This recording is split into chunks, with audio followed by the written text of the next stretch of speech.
parc éolien Saint-Paul-de-Montmagny, la parole est à nouveau aux citoyens. Bernard Généreux obtient un rôle stratégique pour défendre le patrimoine culturel francophone à Ottawa. Une soirée réussie pour soutenir les rêves des étudiants du cégep de la Pocatière.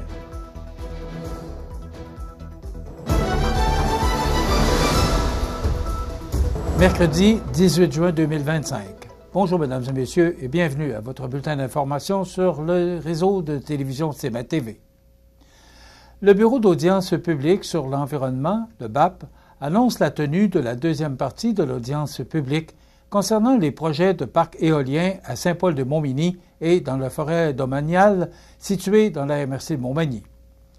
Ce nouveau chapitre de la consultation débutera le 8 juillet à 19h au sous-sol de l'église Saint-Thomas de Montmagny.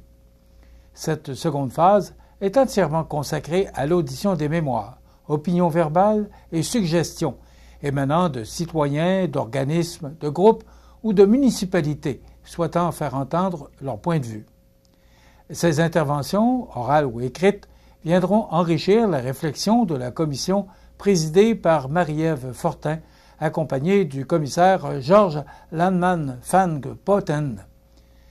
L'événement pourra aussi être suivi en direct sur le site web du BAP, permettant ainsi une participation élargie au-delà de la salle communautaire. Les personnes intéressées à intervenir lors des séances publiques doivent réserver leur plage horaire d'ici le 25 juin, soit en ligne via le formulaire « Je parle à la commission », soit par téléphone au 1-800-463-4732. Celles et ceux qui préfèrent soumettre un mémoire sans intervenir publiquement ont jusqu'au 3 juillet à midi pour le transmettre en ligne ou par la poste à l'adresse du BAP à Québec. À noter que les mémoires n'ont aucune limite de page et permettent d'exprimer, en détail, les préoccupations ou les arguments d'un intervenant concernant les impacts potentiels des projets éoliens sur l'environnement et la qualité de vie locale. Il est également possible de transmettre un court commentaire avec moins de 1000 caractères ou une image commentée via les formulaires appropriés, toujours avant le 3 juillet à midi. Toute la documentation officielle sur ces projets, y compris les transcriptions des séances précédentes, est disponible sur le site web du BAP dans le registre des évaluations environnementales. Des copies papier peuvent aussi être consultées au bureau municipal de Notre-Dame-du-Rosaire, situé au 144 rue principale. La commission a jusqu'au 9 octobre 2025 pour remettre son rapport final au ministre de l'Environnement, Benoît Charette. Ce dernier disposera ensuite de 15 jours pour le rendre public. Depuis 1978, le BAP joue un rôle clé dans le processus de consultation environnementale au Québec. Organisme gouvernemental indépendant, il agit comme interface entre la population et le gouvernement en informant et en consultant les citoyens sur les projets pouvant avoir une incidence sur leur environnement. Le député fédéral de Côte-du-Sud, Rivière-du-Loup, Katascomique-Témiscouata, Bernard Généreux, ajoute une corde majeure à son arc politique. En effet, M. Généreux vient d'être nommé au sein du comité permanent du patrimoine canadien à la Chambre des communes, devenant ainsi le seul représentant québécois du caucus conservateur à y siéger. Cette nomination de confiance témoigne de son engagement de longue date envers la culture, les arts et la valorisation du patrimoine régional et national. Elle vient s'ajouter à deux responsabilités stratégiques déjà assumées par M. Généreux, soit celle de ministre associé du cabinet fantôme, responsable des langues officielles et président du caucus conservateur du Québec. Trois rôles complémentaires qui confirment sa place centrale au sein de la 45e législature. Pour le député, cette implication est bien plus qu'un simple titre. Elle représente un devoir envers les communautés qu'il dessert. De la Côte-du-Sud aux rives du Témiscouata, des villages historiques du Bas-Saint-Laurent aux grandes institutions culturelles québécoises, notre patrimoine raconte l'histoire vivante de nos communautés. Il reflète la richesse de nos origines, l'évolution de nos territoires et la créativité qui anime encore aujourd'hui notre coin de pays, affirme Bernard Généreux. Il ajoute que préserver et transmettre ce patrimoine permet aux citoyens de mieux comprendre leur région, leur identité et leur place dans un Québec et un Canada diversifiés et fiers. C'est donc avec fierté qu'il se dit prêt à défendre les traditions, les institutions culturelles et les créateurs d'ici. Le Comité permanent du patrimoine canadien a un mandat large alors qu'il étudie les politiques, les programmes et les plans de dépenses du ministère du patrimoine canadien, en plus de ceux des sociétés d'État et organismes affiliés. Ces champs d'intervention couvrent des domaines variés comme les arts, la culture, les médias, les langues officielles, la jeunesse, le sport, l'inclusion, les cultures autochtones et le patrimoine matériel et immatériel. Aux côtés de ses collègues conservateurs, Jamil Givani, Rachel Thomas et Kevin Vaughn, M. Généreux ont emporté une voix forte pour les régions, les communautés rurales et surtout pour le patrimoine francophone québécois à Ottawa. Avec cette nomination, le député renforce son influence dans les dossiers culturels et confirme son intention de défendre avec vigueur les intérêts des citoyens de sa circonscription et de l'ensemble du Québec francophone. Une soirée réussie pour soutenir les rêves des étudiants du Cégep de la Pocatière. Tous les détails après la pause. Le restaurant Pizzeria Porto Bellissimo, un incontournable à Saint-Jean-Port-Joli. Pizza débordante de garniture, menus variés et abordables. Délicieux desserts avec des produits de grande qualité des gâteries de l'Ami. Porto Bellissimo et les gâteries de l'Ami, route de l'église à Saint-Jean-Port-Joli. Transport ASC Bourgault, une entreprise familiale de transport à Sainte-Félicité, recherche un mécanicien de véhicules lourds, temps plein, horaire de jour. Expérience en mécanique de véhicules lourds exigée, débrouillard, autonome, salaire selon compétences. 359-3284 ou sur notre page Facebook. Pour un nouveau look, découvrez la nouvelle collection printanière pour toute la famille chez Chaussures Pop aux Galeries Montmagny.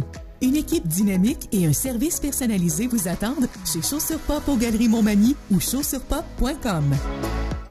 Vous regardez CMA TV, le réseau de l'information sur la Côte-du-Sud.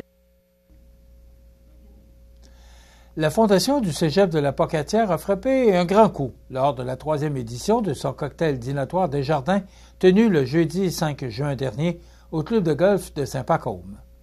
Placée sous le thème « Ensemble, réalisons des rêves », la soirée a permis d'amasser la somme impressionnante de 16 400 $ pour venir en aide aux étudiants dans le besoin. L'événement a pu compter sur la participation d'un invité d'honneur d'envergure en la personne de l'honorable juge Daniel Dumais de la Cour supérieure du Québec. Ancien étudiant et athlète du Cégep, M. Dumais a profité de sa tribune pour rappeler l'importance de l'éducation et des services en région.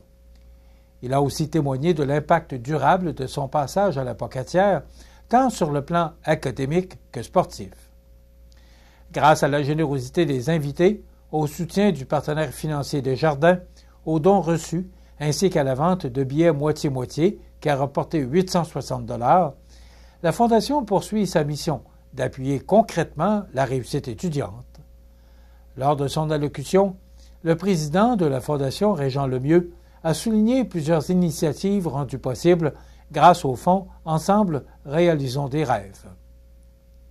Notamment, un partenariat avec le Cégep permet maintenant d'offrir gratuitement des produits d'hygiène féminine sur les campus de la Pocatière et de Montmagny pour l'année scolaire 2024-2025. Une initiative qui pourrait être reconduite l'an prochain. Autre projet important est la mise en place, dès cet automne, d'un service de distribution de denrées alimentaires pour lutter contre la précarité. Ce projet est développé en collaboration avec les services aux étudiants et l'association étudiante. Un effort sera aussi fait pour mieux cerner les besoins variés des étudiants et y répondre par des mesures concrètes.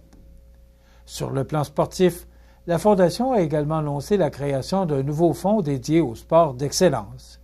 Déjà, 2 entreprises de la région, dont la Quincaillerie Richelieu et ProLam, ont confirmé leur appui.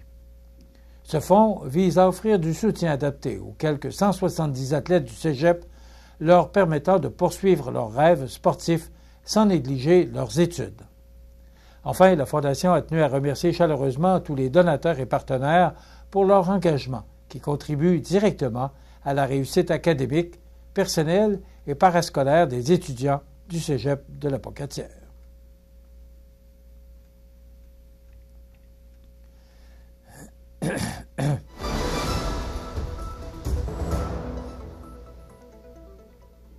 Au sport, une belle nouveauté vient d'arriver à Montmagny et elle promet de faire bouger les citoyens de tous âges puisqu'une station Box-Up est désormais installée au parc Saint-Nicolas.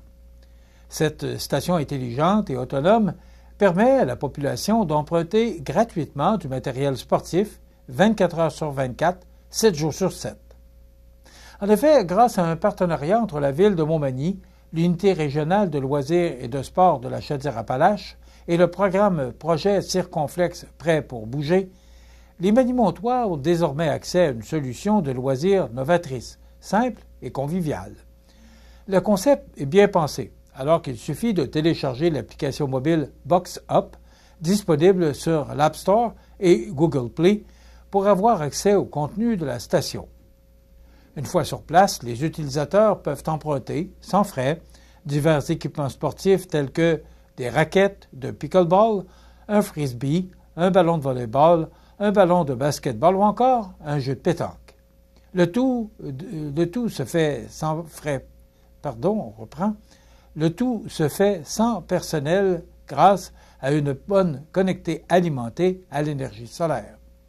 Et cela signifie que l'accès est possible en tout temps, été comme hiver. L'objectif derrière cette initiative est clair, soit celui de démocratiser l'accès aux loisirs actifs en éliminant les barrières financières et logistiques. En rendant l'équipement disponible là où les gens vivent et se rassemblent, le projet vise à favoriser de saines habitudes de vie, notamment chez les jeunes et les familles. Montmagny fait partie des 3 municipalités pilotes de la Chaudière-Appalaches à accueillir ce projet pour une période de 2 ans, aux côtés de Thetford Mines et d'Hosket. Le tout est coordonné par l'Unité régionale de loisirs et de sport qui souhaite multiplier les occasions de bouger partout au Québec et les premiers retours sont très encourageants. Box-Up, une entreprise d'origine suisse, a déjà déployé ses stations dans plusieurs pays. Le concept gagne en popularité grâce à sa simplicité d'utilisation, sa technologie intuitive et son impact positif sur la vie communautaire. Les citoyens sont donc invités à se rendre au parc Saint-Nicolas, à télécharger l'application et à profiter d'un accès libre à du matériel de qualité dans un cadre enchanteur. Que ce soit pour une partie improvisée entre amis, une activité familiale ou une découverte en solo, notons que cette initiative tombe à point pour la saison estivale. Voilà ce qui complète votre bulletin d'actualité pour ce mercredi du 18 juin. Dans un moment, les prévisions de la météo. Et le menu de cette émission du 18 juin, dans un moment, on vous présente la dernière chronique culturelle avec Cynthia Lamontagne, dernière de la saison bien sûr, cette chronique qui reviendra à l'automne. On aura les trouvailles d'Audrey Saint-Pierre qui nous fera visiter une fois de plus les serres du canton et on recevra Annick Bélanger qui est la directrice de l'Hôtel-Dieu de Montmagny qui viendra nous parler de la tournée des vainqueurs qui aura lieu au mois d'août prochain. Je vous souhaite donc, bien sûr il y aura des commentaires sur l'actualité, je vous souhaite donc une excellente émission à notre antenne.